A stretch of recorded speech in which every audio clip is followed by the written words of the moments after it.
queríamos renovar esta sala, este lugar, lo que era la vieja residencia de la Asociación de Autores. Y plantearon cualquier cantidad de propuestas, sobre todo de inversiones inmobiliarias, etc.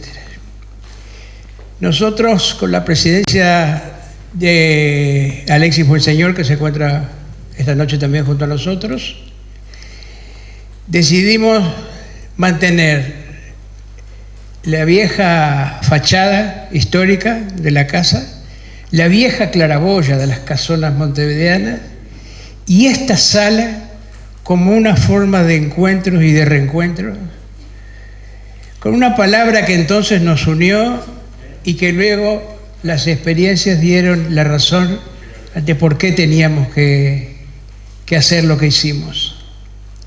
Queríamos un lugar para los reencuentros, un lugar para el diálogo, una querencia, al decir de campaña, lugar de los quereres.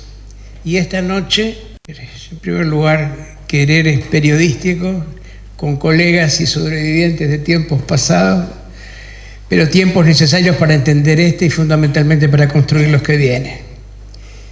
Muchas gracias a la editorial, además tan importante, Penguin Random House, grupo editorial, por haber elegido también este lugar. Y por lo tanto, comenzamos, sin más palabras, al encuentro y al reencuentro. Iba a estar el señor intendente de Río Negro, el doctor Lafluf, pero agradeció especialmente la invitación y por razones de trabajo y de agenda no ha podido estar, pero mandó un saludo muy fraterno para el autor y para ustedes. Sobre Santín, muchos de los que están acá pueden hablar mucho más que yo, pero es, además de ser un compañero nuestro en la Asociación General de Autores del Uruguay, es un hombre que ha transitado desde su Jung natal y querido las diferentes etapas de la formación académica, pero fundamentalmente su compromiso con la comunidad, fundador junto a un grupo de vecinos de la Asociación Civil 14 de julio de 1789, cuyo cometido original fue la creación de la Plaza de la Fraternidad y del Centro de Difusión Cultural Paulina Luisi, entre otras cosas. Editó en el año 2020 su primer libro, El lado B, sobre el centenario de Jung, y en el 21 La historia oculta de Jung. El libro que hoy nos convoca, estoy seguro, lo vamos a confirmar, va a aportar rigor investigativo, claridad, equilibrio, información, lo que estamos necesitando hoy para poder ver más de cerca la verdad sobre la historia inmediata del Uruguay y poder ser mejores y más intensos protagonistas de su transformación. Vamos con mucho gusto a recibir entonces, le voy a pedir el segundo aplauso para José Antonio Santín. Bueno, primero quiero agradecer que estén todos acá. Yo sé que es un viernes y muchas veces cuesta venir, pero tengo que agradecer a varias personas, y empezando, bueno, por mi familia, mis hijos, mi señora, mis padres, que vienen de Jung. Después un gran agradecimiento al doctor Julio María por acompañarme, y por supuesto a Manuel Flores Silva y Alejandro Blut, que está ahí, que también pide un aplauso, que fue uno de los... La verdad que gracias a Alejandro, a Manolo y a Juan Miguel, yo pude desarrollar un libro hoy, porque la verdad que con la gesta que hicieron ellos hace muchos años, 38 años concretamente, que le pusieron un poco de luz a esta situación que fue muy compleja para su año. Y como yo le decía un día cuando hice una entrevista con el presidente acá, le digo, ¿qué año el 84? ¿No? La verdad que fue un año en sí. Yo creo que habría que hacer un libro solamente del año 84, y creo que serían varios tomos, ¿no? Una película. Yo capaz que sí, porque la verdad que fue un año muy complejo. Y bueno, ¿y cómo me sitúo yo en el caso Roslik? Porque yo lo que vengo a hablar, la parte importante, voy a dejar que la digan capaz ellos, que son los actores en ese momento de la situación. Pero ¿cómo me sitúo yo, José Santín, con 13, 14 años casi, en el caso Roslik? Y hay tres cosas básicas. Primero, San Javier está muy cerca. San Javier está muy cerca de Yum, está a casi 60 kilómetros. Y me lo puede corroborar una concejala ahí de San Javier, que vino especialmente para este lanzamiento. El segundo punto es que en ese momento yo era el canillita repartidor de los semanarios que hacía Manolo, en el cual me los enviaba, me acuerdo venían unos tubos largos y todo enrollados, y bueno, yo los cobraba, los repartía, los leía las contratapas de Maneco, muchas veces no entendía lo que decían, pero yo las leía igual porque me atrapaba, y el caso Roslik fue algo que me atrapó. Me atrapó la tapa, la primera tapa aquella que hizo Tomás Lowy sobre el caso Roslik, me atrapó la situación y me atrapó también que yo era un chico de 13 años, que no es lo mismo hoy, que hay muchos medios, muchas cosas que uno se entera. En ese momento, si no leíamos algún diario, una revista o escuchábamos la televisión, la prensa grande no trataba estos temas porque, claro, era muy difícil. Pero si no era a través de semanarios como había en ese momento, la gente, y sobre todo los jóvenes y los chicos de nuestra edad, era muy difícil enterarnos. Y lo que me atrapó es que yo no podía creer que en Uruguay existieran esas cosas, ni en el 84, ni en el 80, ni nunca. O sea, que muriera una persona torturada en este país, para mí fue una situación, la verdad que fue de casi de horror, porque ahí nos dimos cuenta de dónde estábamos parados. Porque para nosotros, como joven, todo era fácil. Total, papá, mamá nos suministraban la casa, el confort, estábamos en nuestra zona de confort, era todo fácil en ese momento. Pero llevarnos y darnos cuenta de lo que pasaba en ese momento, de que había otra realidad y que había gente, como 2 personas que tengo acá y muchos más que están enfrente mío y que están también en este país, que echaban para adelante para sacar y lograr una democracia, o por lo menos intentar lograr una democracia, porque nadie sabía que cuando asesinaron a Roslik, que 6 meses después iba a haber elecciones, ¿verdad? Un presidente así, nadie pensaba, o sea, todos especulaban de que podría haber elecciones en ese momento. Entonces para un niño de mi edad fue una situación complicada. Y lo otro fue que mi padre que está presente, en ese momento trabajaba en el Molino Harinero en la ciudad de Yum, y el gerente general era Nicolás Roslik, que era primo hermano de la persona, del difunto, de la persona que habían asesinado unas horas antes. Entonces tuve un contacto mucho más estrecho, o sea, más estrecho, aparte de que papá hablaba con Manolo, hablaba con Flores Mora, de que la gente empezaba, pero tuve un contacto más estrecho de saber cómo era la situación. Y bueno, y papá fue a San Javier y volvió y nos contaba que la gente apenas corría la cortinita para decir, mire que pasó tal cosa, tal otro, un pueblo totalmente desierto, una situación totalmente escalofriante que pasó esa ciudad, esa localidad de apenas 600 habitantes, que 600 habitantes, que es una localidad chica del interior de un departamento en el interior del país, o sea, que pase eso en un pueblo chico es brutal. Pero a su vez, lo que me llevó fue a meterme en este libro, que yo siempre dice, ¿cuánto te llevó a escribir el libro? Mira, escribirlo me llevó capaz 2 años, pero el libro en sí me ha llevado 38 años. Yo creo que todos los que estamos acá nos ha llevado 38 años en procesar esta situación. Entonces, bueno, quería dejar ese tema como que era un debe que tenía en mi vida y quería llevarlo. Entonces, bueno, empecé a hablar con Manolo, después hablé con Alejandro, con Juan Miguel, que Juan Miguel me ha dado saludos, pero me dijo que no estaba en el país, si no me hubiera encantado acompañarnos, Juan Miguel Petit, y hablar con otros actores primarios y secundarios que han estado en este libro, en el cual para mí fue muy importante, porque yo salí de libros que había escrito de contar narración y cuentos de Yum a contar cosas que realmente son ciertas y que pasaron y son dolorosas, y todavía es una herida que todavía no se ha cicatrizado en este país. Entonces, bueno, yo no quiero extenderme más en el libro, pero quería contarles mi situación y bueno, y quiero dejarlo con estas 2 personas acá que me tienen rodeado, que la verdad que para mí es un orgullo, porque siempre fueron mis ídolos de chico los 2, siempre, para mí llegar a este momento es una gran emoción, y bueno, así que bueno, muchas gracias por venir, y bueno, espero que les guste el libro.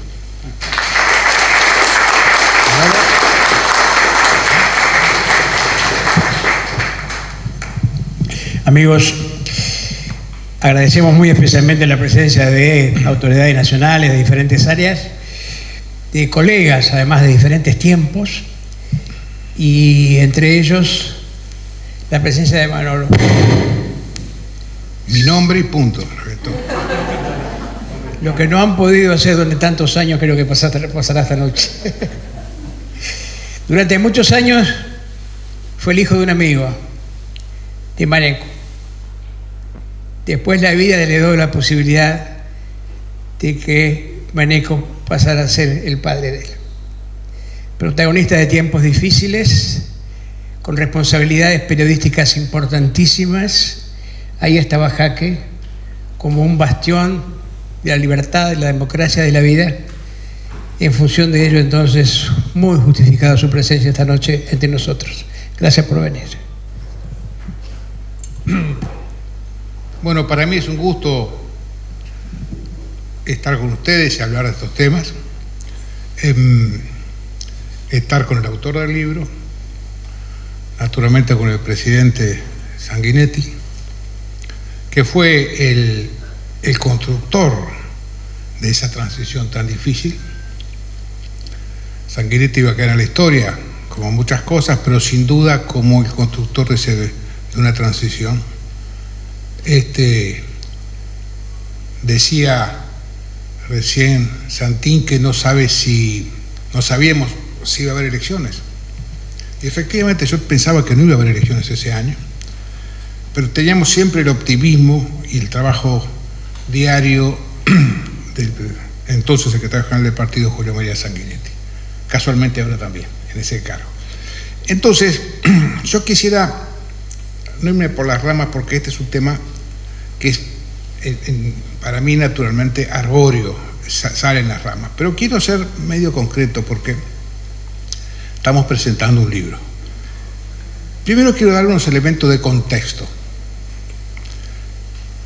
El año 84 fue decisivo, pero hay 4 meses de ese año que son absolutamente decisivos. Entre el 19 de marzo de 84, en que se libera Seregni, y se desatan allí tensiones internas en algunos partidos, pero básicamente entre las Fuerzas Armadas, y el 3 de agosto, si no recuerdo mal, que es la fecha del Club Naval, esos 4 meses y medio son centrales. Y hay que meterse en ese contexto. En ese contexto liberan a Seregni y terminará con el Club Naval. Por la mitad viene Wilson, el 16 de junio, y va preso. Al principio se propone en la Convención Colorada la amnistía general, que también en algunos artículos defiende Adela Reta. Hubo algún episodio de violencia importante, por ejemplo, cerraron para siempre el diario 5 Días, que era un diario vinculado a lo que entonces era el Partido Comunista, que se estaba rearmando, y esa noche yo fui siguiendo, Alejandro seguramente se acuerda, Alejandro Blut, que era un actor principalísimo de Jaque, que yo iba con Maneco en el coche y nos iban dando las direcciones de los atentados. Hubieron 6 atentados y uno de ellos importante en la casa del director, un señor Lezama. Entonces, el Partido Colorado, una declaración muy fuerte esos días, reclama que los rehenes tupamaros pasen a ser presos comunes y no tengan ese tratamiento tan particularmente cruel que tenía. Entonces, cosas chicas, un florista en la Plaza Cagancha, no sé si recordás el episodio, Alejandro, el tipo ve que de un coche policial bajan unos volantes contra Seregni y empiezan a repartirla. Y cuando les dice algo, lo cazan y desaparece el tipo.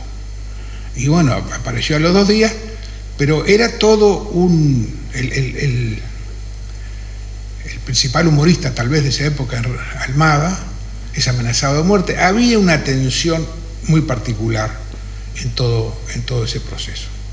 Cerraron La Democracia, el diario de los Partido Nacional, durante unos números, cerraron para siempre Convicción y otros semanarios, cerraron para siempre algún diario, suspendieron por 3 días a Canal 10, sancionaron a Montecarlo de Canal 4, en fin, llevaron preso al director de Tribuna Salteña de Salto, fue procesado. Había un clima muy tenso. En el medio de eso aparece el tema Rolí. Rolí, que era un médico que por razones económicas había venido a estudiar a Montevideo antes, cuando era joven, y se aguantó 1 año, después no pudo mantener su tema, volvió y al poco tiempo se fue a trabajar obviamente a San Javier, al poco tiempo fue detenido y estuvo preso 1 año. Para estar preso 1 año en aquel momento, acá hay unos cuantos abogados, ya repartir un volante era más de 1 año, porque era asociación, y asociación era 6 años. O sea que para estar preso 1 año, su rol era muy menor. Si repartía un volante, lo había acordado con otro, alguien se lo había dado, partía de un plan, era asociación para delinquir 6 años y estuvo 1 año. Y fue torturado en esa primera detención.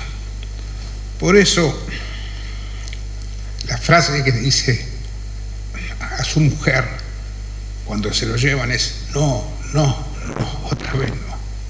Él sabía. Entonces, nos enteramos de eso, tenía toda la cosa sospechosa, porque básicamente estaba dentro de un plan que se había divulgado en que se iba a invadir el Uruguay desde Argentina, no parecía muy verosímil. Había habido una invasión ficticia, además. El primer vuelo, lo que hoy se conoce como el primer vuelo, lo trajeron todo a Shangri-La, eran 22 personas o 23, y aparecieron todas invadiendo el Uruguay, no cabían en el chalet donde estaban. Entonces, y allá, yo no voy a contar todo el caso, ven que es un tema que suscita ser arbóreo, no voy a contar el caso, pero voy a simplemente decir 4 o 5 cosas que tiene de nuevo este libro. Entonces, va el secretario de redacción, Alejandro, y el redactor responsable, Juan Miguel, y ¿qué había pasado? María Cristina Zabaikin, la mujer, lo ve irse y al día siguiente le entregan el cadáver con un certificado que decía muerte natural. Una mujer, bueno, acá tenemos a una concejal de San Javier, una mujer de familia rusa, una mujer sencilla de su hogar, tiene la lucidez en ese momento de llevarse el cadáver a otra autopsia, a Paysandú. Ahí pasa un detalle que no conocíamos entonces, que yo me enteré un poco por este libro, que es que el juez Betancourt autoriza que se lleve el cadáver. ¿Por qué? Porque había una interna allí en que es de la misma tanda, era de la misma tanda Betancourt que Medina, y había una desconfianza de la gente cercana a Medina de que lo estuviesen tratando de perjudicar, cosa en la que yo creo y que en este libro digo y que en la que también el doctor Sanguinetti afirma.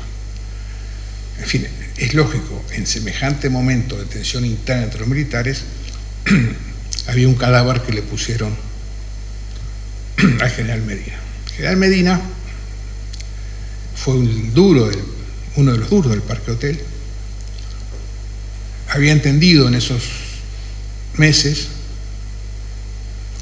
que había que salir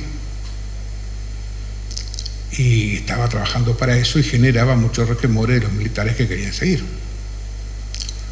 Yo no sé, no tengo información, pero yo sospecho que había hablado con el presidente Sanguinetti porque era un hombre al cual yo lo vi evolucionar. 1 año y pico después, yo participé en la reunión de Palacio Esteves sobre el tema de la caducidad. El 1 de diciembre de 86, previo a la caducidad, y Medina seguía avanzando. Nos habló como un profesor de ciencia política. Y yo tengo alguna idea de quién era el profesor de Medina, quién le daba alguna letra. Como no está presente, puedo decir, yo sospecho que el doctor Sanguinetti tenía algo que ver con esa, como él dice, masajear al hombre. Entonces, lo cierto es que en ese contexto y con este episodio, lo que se estaba viviendo era una interna militar muy fea y muy fuerte, y aclarar el caso no solo era un caso de honestidad periodística y un caso de aclarar una muerte de un ciudadano, sino que además era razón democrática la que hacía necesario aclarar este caso. Porque a la postre de este caso los militares se sentaron algo más débiles a la hora de negociar el Cunaval. porque tuvieron que admitir que torturaban y tuvieron que admitir que, bueno, ellos decían a premios, y tuvieron que admitir que había gente responsable a la que mandaron presa, poco y nada, en fin, pero la mandaron presa. Entonces, este libro que agrega a esa historia. Primero, cuando llegan Alejandro Blut y Juan Miguel Petit, había una segunda autopsia y no se sabía qué era esa segunda autopsia. La viuda había echado el cadáver, 5 médicos habían estado, eran 3 médicos militares y un médico, uno de por ahí, policial creo, y otro que le había puesto la familia, Roselic. Empiezan a hablar con los médicos que estaban juramentados en no hablar. Habían hecho un acuerdo entre ellos muy lógico. ¿El acuerdo cuál era? El acuerdo era: hacemos una autopsia en serio y no se lo decimos a nadie. Es una actitud correcta. Pero ahí estaban los periodistas que tenían una idea del caso más trascendente que un caso simplemente de derechos humanos, sino que estaba en juego muchas cosas. Y entonces logran que uno de los médicos, para saber lo que comprar el libro, aquí dice que fue Jorge Burgel, sí, pero en la autopsia estuvo Jorge. En la segunda, en una... Sí, en la llamada tercera estuvieron los dos. Pero por un sistema de señas, bueno, usted no hable nada, usted cumpla su compromiso, pero por señas contéstenos alguna cosa. Muerte natural, heridas graves, eso por los órganos, pulmones, hígado. Y finalmente obtuvimos la información que lo habían asesinado. Periódicamente tener esa información y no poder probarla es nada. Es obvio. Uno no puede publicar. Lo mataron. Y entonces ahí empezó un desafío que era cómo se probaba un hecho que conocíamos. Nosotros sabíamos cómo era la historia. Ese tema fue un tema bien difícil, porque por el medio, también lo trae el libro y creo que también no se sabía, existía en esa época una entidad, el Contralor de la Prensa, que se llamaba DINARP, Dirección Nacional de Relaciones Públicas. Este no es un libro contra los militares, eso para mí es bien importante. Este no es un libro que juegue en la manija antimilitar. Este es un libro que le interesa la verdad de los hechos. No está en el debate de la historia reciente para anotarse a favor o en contra o hacerle un gol más a los militares. Lo cierto es que en ese momento me citó el director de la DINARP, entonces el coronel Juan José Pomoli, no confundirlo con Santiago Pomoli, que fue jefe del ejército, que era milico puro. Pomoli había estudiado en Brasil algunas cosas de la teoría de la seguridad nacional y tenía una idea más política de sí mismo. Entonces, me explicó claramente que no nos iba a cerrar, porque la gente iba a pensar, si nos cerraba, que automáticamente nosotros teníamos información, y como nosotros mentíamos y no teníamos ninguna información, íbamos a quedar en claro que mentíamos, y entonces ahí sí nos iba a cerrar, salvo que rectificáramos la información. Porque todos actores racionales, el tipo no podía pensar que nosotros algún día íbamos a llegar a la autopsia, que estaba bajo 7 llaves militares. Y entonces, yo era muy joven, mis locuras las bancaba Julio, pero no mucho más. Entonces, bueno, el coronel que tuvo claro que no iba a haber solución. Entonces, empezamos a publicar lo que podíamos, que no era mucho. una cronología que básicamente era lo que alguien podía decir y algún preso que había estado allí, y la viuda, por supuesto, que hizo varios reportajes excelentes. La viuda, una vez que supo la verdad, se vino a Montevideo y empezó a ver a todo el mundo. Fue recibida por el CEN, por la Comisión de Derechos Humanos. Acá está Alejandro Bonazo, que la integraba, estaba Sumarán, mi viejo, Brena, que la presidía. Bien, la viuda hizo un trabajo realmente importante. Y entonces, fuimos aguantando el tema. Hay algunas anécdotas sobre la búsqueda que están en el libro, de la segunda autopsia. Había alguna pista que manejaba. Claro, el primer certificado de defunción, un médico. De allá el médico no era médico forense, hizo una autopsia sin saber. Entonces, bueno, para ser breves, el segundo elemento que trae este libro es la explicación de cómo obtuvimos la verdad, y básicamente es de una manera mucho más sencilla de la que se pensaba. Yo estaba con colaboradores revisando el caso una y otra vez, como se hace en periodismo, y los nombres y esto, y acá qué médico, allá en Paysandú qué médico, y acá qué militar, ¿eh? Y en eso había entrado mi viejo, que desde la página del fondo, la contratapa, peleaba, pero que... Y entonces dice, repetime los nombres tal y tal, y le dimos el nombre de uno de los médicos forenses que está en Montevideo, el doctor Mautone, una familia tradicional de La Valleja. Y dijo, ese es Ballesta, consíganme la dirección. Y allá se fue el viejo a las 11 de la noche y apareció con la autopsia 2 o 3 horas después. No quiero irme de la rama, pero cuando volvió con la autopsia venía muy impresionado, porque cuando le da el doctor Mautone en un recinto militar a la 1 de la mañana, le da la carpeta con el tema Rosnik, le da 2 carpetas por error, y me dice, mirá, la segunda carpeta era de una muchacha de Lipa, Nibia Zabalzagaray. Tenía una media en la boca que la había ahogado. Zabalzagaray ha sido compañera mía. Es decir, el guionista de allá arriba hace algunas bandideadas, porque justo le puso a mi padre en la mano la causa de la muerte de Nibia Zabalzagaray. Y realmente, bueno, yo terminé en un juzgado aclarando esto, ¿no? Esa información, para que mejor suceso de esa investigación. Bueno, pero entonces, acá aparece Burgel, acá aparece Mautone. El caso fue así. El juez Betancourt, cuya hija está acá, y que Alejandro y Juan Miguel conocieron en ese momento, porque cuando estábamos desesperados,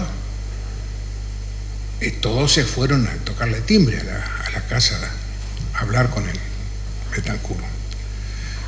Entonces, el juez Betancourt, ¿qué hizo? Tenía una autopsia a la postre de la verdadera, que decía que había sido torturado, y otra que decía que había muerto de muerte natural.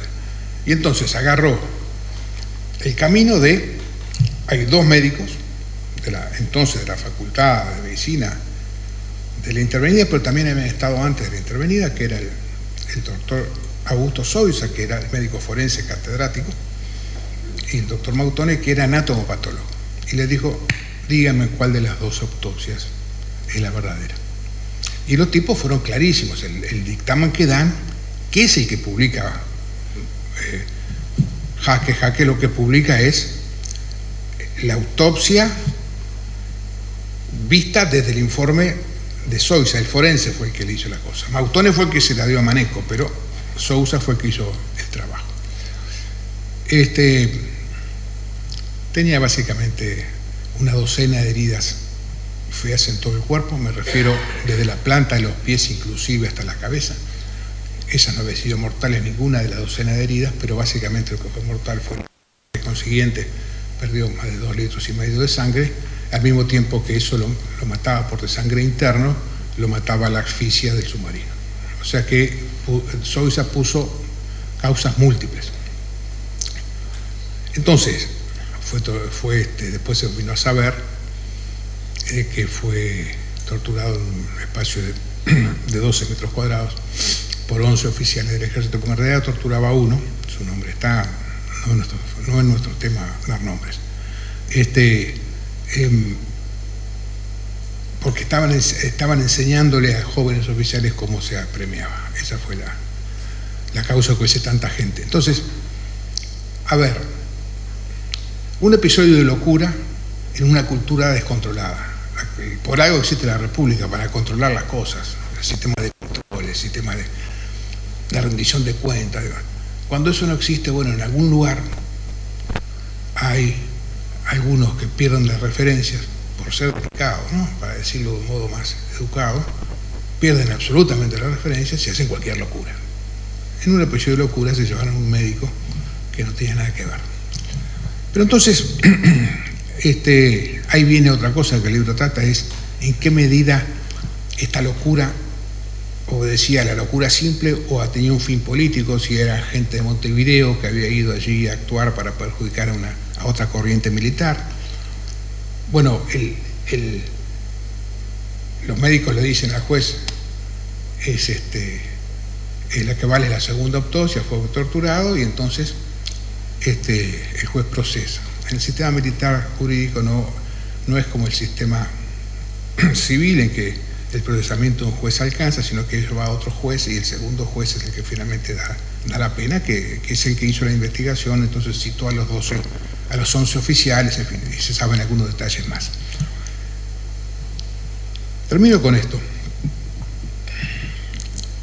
¿Por qué es importante este caso, aparte de que es importante la vida de cualquiera y más frente a una tortura política? A mí lo que me parece es que lo que nosotros tuvimos enfrente sin buscarlo fue un caso paradigmático de razón de ser del periodismo. Uno sabe la verdad,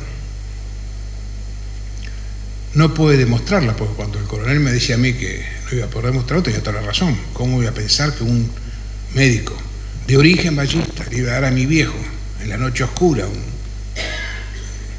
una autopsia? Es lenguaje muy técnico, es decir, no transcribirla es al mismo tiempo decir que es cierta, porque es muy complejo, y era nomás. Y eso se publicó en la tarde de ese día. Los militares salieron a reconocer el hecho y bueno, se acabó la tortura política en Uruguay. Bien, a mí como lección me queda que la verdad es una, el periodista tiene que demostrarla, no es fácil, pero la República, que como dice Pierre de Saint-Vallon, que es un sociólogo estrella hoy en Francia, es la organización de la desconfianza. Entonces, un grupo de gente joven y idealista buscando la verdad puede mover montañas. En un momento en que era bien importante hacerlo. Yo nunca dejo de mencionar el agradecimiento y el valor que siempre sentimos los que estuvimos en esto por la señora viuda de Rablique. Si ella no agarra el cadáver de su marido, si lo hace 150 kilómetros o 120 kilómetros y se lo hace analizar, hoy no habría una historia y probablemente los militares hubiesen llegado más ensoberbecidos de lo necesario, aunque una bala, o hubiesen podido debilitar al general Medina, que era entonces razón de Estado que no se debilitara. Entonces vamos viendo cómo todas las variables politológicas, humanas, se van mezclando en este caso, y la prensa pudo cumplir un papel importante. Era eso, gracias.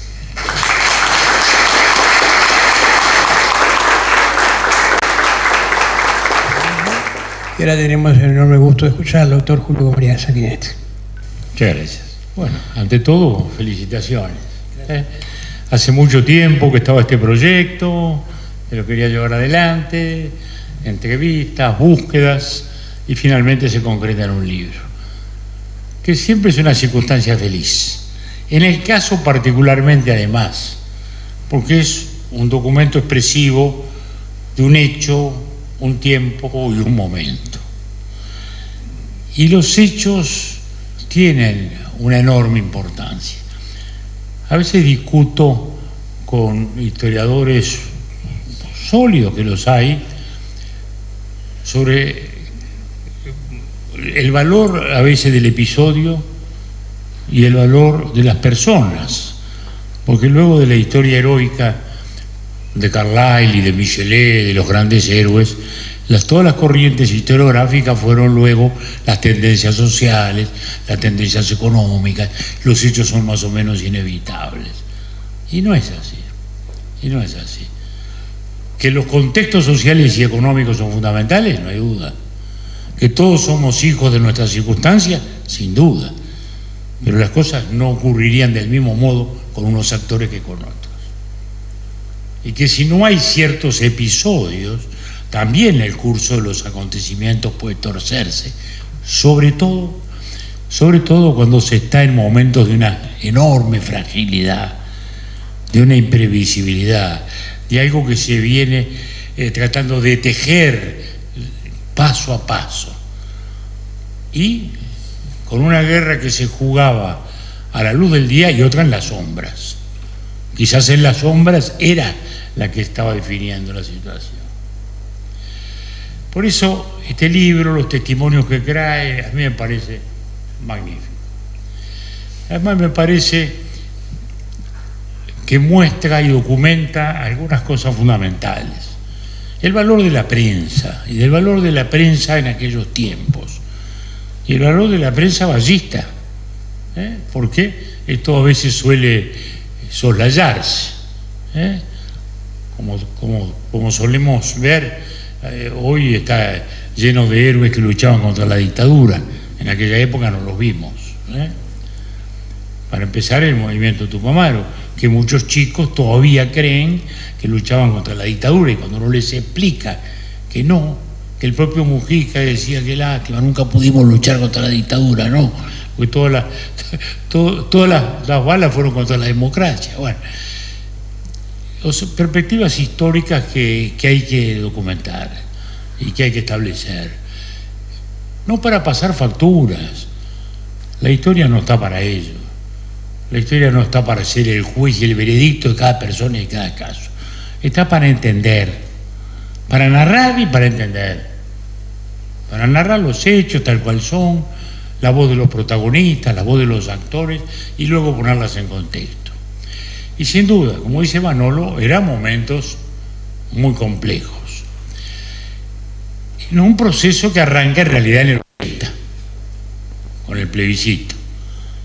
Ahí empieza el proceso de salida y de reconstrucción democrática, inesperadamente para muchos, inesperadamente particularmente para la conducción militar, que jamás pensó que pudiera ocurrir lo que ocurrió. Hablando con algunos de ellos después, bueno, lo reconocía.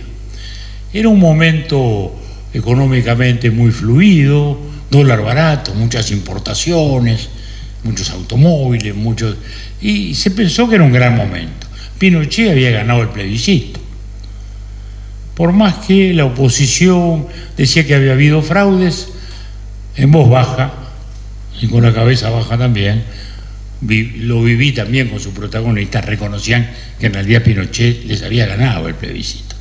Por aquello de que las dictaduras siempre ganan los plebiscitos, desde los napoleónicos, desde los bonapartistas. Con Maneco, justamente, ese día del plebiscito, veníamos caminando hacia el día. Con Maneco tengo una larga historia. en la cual no faltó nada, y que eso es fantástico. No faltó nada. Y creo que eso es lo notable de la vida. No nos faltó nada. Y siempre estuvo al final siempre el afecto y el cariño. Y en el caso mío, de mala admiración, porque yo soy periodista por encima de cualquier cosa. Escribo de historia, sí, como periodista. Escribo de arte, sí, pero como periodista. Porque soy un cronista, básicamente. Y eso es lo que siento. Y nunca vi un cronista mejor que Maneco. Tuve un gran jefe, Pancho Llano, que me formó la disciplina del diario, en el golpe de vista, lo que es el titular, lo que es esto, lo que es el otro. Un gran periodista argentino que recaló acá. Pero el periodista ese, capaz de escribir las cosas que hacía Maneco, son inverosímiles. Yo recuerdo en el Mundial del 54, y perdón que vaya, pero no importa, esto hace a la vida de los personajes. Mundial del 54. Uruguay había sido campeón del 50. Y luego vamos al 54 con aquella euforia fantástica que luego nos generó el síndrome de Maracaná. Porque entramos cuarto y parecía que habíamos perdido todo. Ya estábamos defenestrados para toda la historia. Y entonces la selección uruguaya estaba en un hotel Thun, en Suiza, ¿no? Eran unos libretos para el espectador. También había escrito crónicas de fútbol, como Salvaje, que eran impresionantes, fantásticas. Podía recordar alguna que se las puedo hasta contar hoy. Pero entonces, un cuarto piso era el programa. Estaba al lado, de que venía todavía en el espectador había muchos periodistas argentinos, de los que estaban expulsados de Perón. Estaba Bonardo y otros. Entonces, viene del espectador a buscar, Maneco, vengo a buscar libreto. Ah, no, anda tranquilo, ya te lo doy. Me había olvidado, dice. Y el tipo se sienta, escribe un libreto impresionante, 30 minutos, con una gracia y un humorismo que era realmente impresionante. O sea, la capacidad de improvisación que tenía Maneco, yo nunca vi nada igual. Nunca olvido que un día se decía, bueno, tantas cosas. No me voy, porque si no, no termino más. Y puedo decir una cosa, que este es un elemento. El próximo agosto, se cumplen la friolera de 70 años. De que en Canelones salió un semanario que dirigía Maneco Flores, el cual yo era uno de los jóvenes cronistas que nos estábamos formando en la batalla esa a pedido de Luis Valle. Impresionante, 70 años, ¿no? Pero bueno, imagínense entonces lo que es el largo periplo que puedo yo contar de todas las instancias que viví con Maneco en la vida periodística, con el cual empecé en aquellos años. Pero digo, el periodismo tiene esa cosa mágica y grandiosa, digamos, que se desató en ese momento. Viene el plebiscito. Entonces, vuelvo al cuento. Veníamos caminando hacia el diario El Día, que había sido el refugio nuestro en ese tiempo, y yo le digo a Maneco, yo tengo miedo, ¿qué puede pasar? Seguro no teníamos referencias. Las campañas ahora, las campañas uno las hace, va, toma el tiempo, ¿no? Hay una conferencia, una audición de radio, ve la cara de los periodistas, va gente, no va gente. Ahora acabamos de hacer una campaña con Felipe, de gran protagonista también, en fin. Pero ahí no había nada, no sabíamos nada, hablábamos teléfono, boliches, íbamos acá, íbamos allá. Y me dice Maneco, ¿cómo la ves? Digo, yo tengo miedo. Me dice, no te preocupes.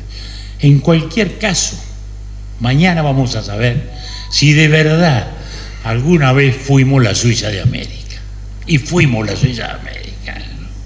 Entonces, digo, preciosas cosas. Y ahí se empieza un proceso. Se empieza a desencadenar un proceso en el cual están los actores civiles, los actores políticos y los actores militares. Porque en este año 84 teníamos una tensión muy fuerte en el medio político. Wilson tenía una estrategia, nosotros otra. Eran dos estrategias distintas. La de Sereñi y el vallismo y el Partido Colorado de un lado, y la de Wilson por el otro. Es decir, que eran dos estrategias muy distintas, claramente definidas a esa altura, ¿no? Yo había estado con Maneco en Santa Cruz de la Sierra meses antes para decirle, mirá que esto, con Wilson, para decirle, esto va a transcurrir así, nuestra posición es esta. Creemos que hay chance de una salida honorable para llegar a la democracia con un gobierno no condicionado. Creemos. Bueno, es toda una historia que alguna vez le he contado también. Pero eran dos estrategias distintas. Eso lo lleva también en estos meses, episodio de los 4 que menciona Manolo, a su llegada. Eso lo habíamos hablado en Santa Cruz. ¿De acuerdo? Me dice Maneco, no, dice, porque hay que seguir golpeando, se van a caer. No se van a caer, hermano. La dictadura está agotada políticamente, pero tiene el control físico y tiene toda la fuerza para mantenerse. No olvidemos, todavía estaba la dictadura militar en Brasil, Pinochet estaba más fuerte que nunca, entonces era ese contexto, no es el de hoy, hay que pensar eso, ¿no? Entonces, digo, no es así. Bueno, nosotros creemos que sí, no, pero que hay que golpear, que esto, que lo otro. No, bueno, ¿y qué pasa si yo voy? Le digo, mirá, Maneco, mirá, Wilson, te van a llevar preso. ¿Pero vos crees que me van a llevar preso? Le digo, Wilson, por vergüenza te tienen que llevar, pues si te han requerido 22 veces, el día que apareces, que te van a ir a saludar, no te van a llevar preso. No, pero esto, que lo otro, tal. Cuando me venía a Santa Cruz, me dice, nos queríamos muchísimo, ¿no? Y a su vez esto también fue importante porque Wilson siempre reconoció. Dice, a mí muchos me dijeron, de buena fe, incluso cosas falsas. Este es el que nunca no me mintió. Lo que es así. Y eso fue una prenda para lo posterior. Acá no había habido engaño de nadie. Del lado nuestro estaba claro, se lo dijimos todo. Y el general está así, el abogado batalla, vamos, venimos, sabemos todo. El general va a estar. Que ese es el otro tema también que le hablamos a los militares que querían la salida. Digo, señores, no hay salida sin Sereñi. Digo, entiéndanlo, más Sereñi va a ser, ustedes tienen una cuota personal, pero Sereñi va a ser una prenda de paz. Bueno, costó mucho, pues decían, los colorados solos no vamos a poder, vamos a ser realistas. Y si no, seguiremos hasta que aguante cada uno. Bueno, entonces, en esos meses pasaba de todo en ambos campos. En el político y en el militar. Y en el militar había una tensión que ya había empezado en el 80 y que se había hecho más fuerte en el momento de la elección del teniente general Álvarez de presidente, que lo votan por una mínima mayoría en lo que era el consejo que definía eso en la época, una mínima mayoría, porque estaba en contra de la Fuerza Aérea, estaba en contra de la Armada, que fueron pilares fundamentales en todo este proceso, porque apoyaron en todo momento a Medina. A Medina lo habíamos visto en el Parque Hotel, ¿no? Ahí estaba el general Rapella, un hombre muy inteligente, muy dialéctico, muy duro, y Medina, que hablaba poquito. Cuando habló, claro y drástico. Bueno, ahí teníamos nuestros debates, y yo le decía, este es el bueno. ¿Por qué? Digo, perdone las expresiones, pero es así. Digo, pues este es gorila. Digo, y de acá salimos con los gorilas. Porque los gorilas son bomberos. Ellos creen que el tema de ellos es apagar el fuego. Están conscientes de que ahora han salvado al país del comunismo y no sé cuántas cosas. No tienen vocación política. No les gusta nada la política. Ellos son los otros, lo que les gusta la política. ¿Eh? a veces con el doctor Subía recordamos, porque yo en esas andanzas, un día me dice, le habíamos hecho una interpelación, cuando habían llevado preso a Jorge Valls. Me dice, Marta, tené cuidado, dice, con esa interpelación y con las cosas que le está diciendo al general Cristi. Digo, vieja, vos no entendés nada. Digo, si te enfrentás a Cristi Subía, no hay ningún problema. Ningún problema. Te van a poner el cañón adelante de la casa, te van a intimar la rendición. Si te rendís, te van a aplicar la Convención de Viena, y si no te rendís, te van a volar la casa. Simple, claro. El lío son los otros, los que van a hacer un allanamiento en nuestra casa a las 3 de la mañana, donde van a encontrar 1 kilo de cocaína y 2 barras de oro. Esos son los del lío, porque esos son los que quieren hacer política y sustituirnos a nosotros. Bueno, de ahí lo que significó Medina. ¿Por qué? Porque estaba convencido. Medina lo decía, yo estuve convencido del golpe de Estado porque creía que aquello estaba muy mal y que estaba muy bien. Del mismo modo me convencí que nosotros no estamos para gobernar, no estamos para gobernar, tenemos que ir. Y fue una convicción que tuvo este sector, a veces identificado simplificadamente como gorila y los otros como peruanistas, que justamente el peruanismo era, nos quedamos a hacer una revolución nacional y popular que desgraciadamente en su tiempo embaucó tanto también a nuestra izquierda, porque en febrero del 73 estaban todos a favor del golpe, soñando con la revolución nacional y popular del general Velasco Alvarado en Perú traída hasta acá. Entonces, este episodio tremendo se inscribe en ese proceso, porque esto no fue la división que mandaba Medina la que hizo este procedimiento, fueron los servicios de inteligencia que estaban acá y que todavía manejaban el otro sector, el de Álvarez, que además eran expertos en provocaciones, porque todo el tiempo, cada vez que avanzábamos un poco, cerraban un diario. Cada vez que cerraban un diario, suspendían. Que la democracia, que jaque, que esto, que todo lo que habíamos salido después del 80, ¿no? Opinar, contar higo, en fin.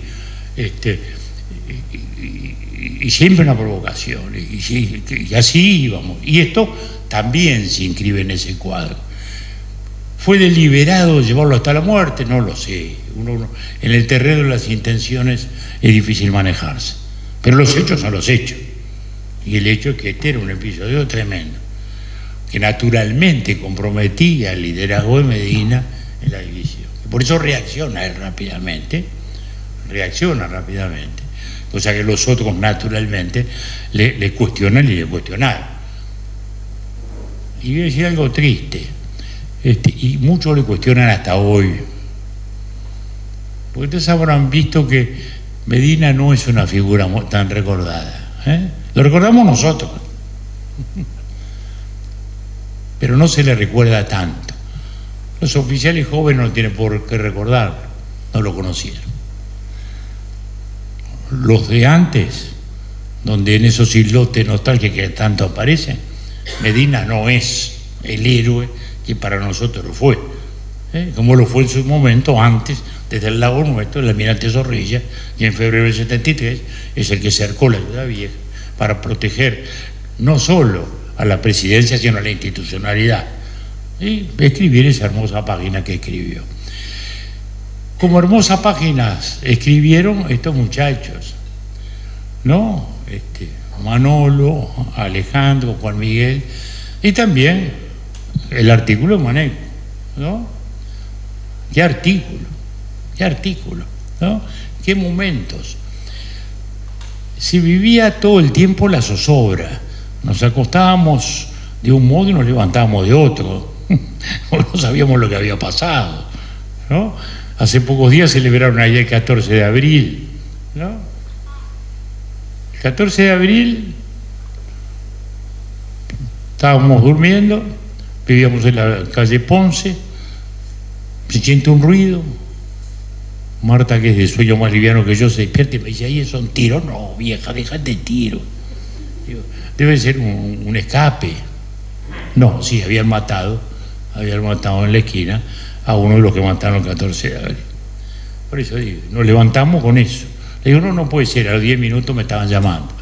Consejo de Ministros urgente, por lo que significó aquello, el gran desafío de matar a un profesor, a Cotilara, de matar a dos oficiales de policía y uno de la Marina, ¿no? Y allá tuvimos que enfrentar, ¿no? E ir a hablar al cementerio.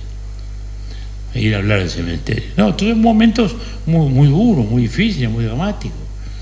Y estos muchachos también lo vivieron. Y esto creo que fue muy relevante, muy importante, porque además marcó ya el comienzo de algo que fue indetenible después del 80. Porque después que se largó eso y que se fijó el 82, como lesión interna, el país se politizó. Y sí, cerraban uno, cerraban el otro, pero ya no podían parar todo, era imposible parar todo. Y justamente este fenómeno de los semanarios fue fundamental. Entonces, los diarios grandes tenían intereses económicos muy fuertes, gente a su cargo, no es para cuestionarlo, iban hasta donde podían. El diario El Día había sido clausurado 2 veces, ¿no? Entonces, es decir, eran situaciones muy complejas, pero entonces el mundo los semanarios abrió espacio de libertad, ¿no? Que empezó en el 80 con Tarigo repartiendo fotocopias en la Plaza Cagancha y luego tuvo este episodio memorable de lo que significa la prensa y el valor de la convicción, que me parece que eso es lo más importante, José, que mostrar el valor de la convicción de la gente que cree en el periodismo, que cree en la libertad, que cree en lo suyo, que mira con esperanza, que es lo que siempre hay que rescatar, la esperanza, ¿no? Hoy vivimos tiempos tranquilos, a veces no pensamos que son, digamos, abrumadores. Sí, estamos en un mundo hoy abrumador, porque parece que hemos saltado atrás en las páginas de la historia, ¿no? Pestes que parecían que nunca más iban a existir, guerras europeas que parecían que nunca más iban a existir. Pero dentro de eso estamos aquí en un país con libertad. Estamos en un país con tranquilidad, estamos ahí con un gobierno que va haciendo razonablemente bien las cosas, con un país en el cual yo diría que nos podemos sentir todos orgullosos. Y ese orgullo se construye desde el pasado fundacional y desde el pasado cercano, porque estas son las cosas que nos dieron y nos siguen dando la autoridad moral con la cual podemos asumir la convicción que tenemos sobre lo que ha sido toda nuestra contribución al proceso democrático, sobre lo que son nuestros deberes para mantener vivo eso, para que las utopías regresivas que todavía sobrevuelan en nuestra América Latina no nos lleven a deslices nicaragüenses o bolivarianos, o democracias degradadas como la que tenemos a veces muy cerca y que nos duelen porque hay una gran fachada de institucionalidad y luego toda una especie de circo romano llevado a la fantasmagoría de las imágenes diarias de la televisión en medio de novelones. Entonces, sí, utopías regresivas que tanto están allí. Razón de más entonces para que, José, cuando se escriben libros, sintamos que eso es libertad. Cuando se buscan estos episodios históricos, no es con el ánimo de mirar hacia atrás, sino de mostrar cómo es posible llegar en esta sociedad que sentimos tan pacífica a cosas como esta, y que ocurrieron entre nosotros, y que fueron uruguayos, O sea, ¿a dónde nos puede llevar a veces la violencia y el enfrentamiento? El propio Che Guevara lo dijo acá, en 1961, en el Paraninfo de la universidad. Se sabe cuando se tira el primer tiro, no cuando se tira el último. Ustedes tienen una libertad, cuidar.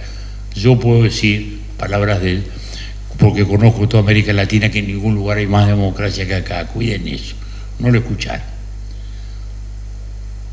Y de esa sordera nacieron tantas cosas, de la cual este es uno de sus últimos episodios. Felicitaciones, José.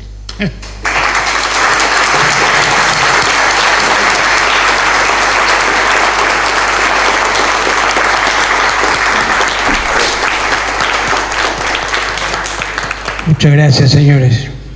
Muchas gracias por el honor de tenerlos esta noche acá. Gracias por poder decir, nosotros estuvimos ahí esa noche. Y pensar que hay jóvenes que o dicen que la historia es aburrida. La historia viva, la historia de verdad, la historia que hemos compartido esta noche. Buenas noches. Muchas gracias por haber venido.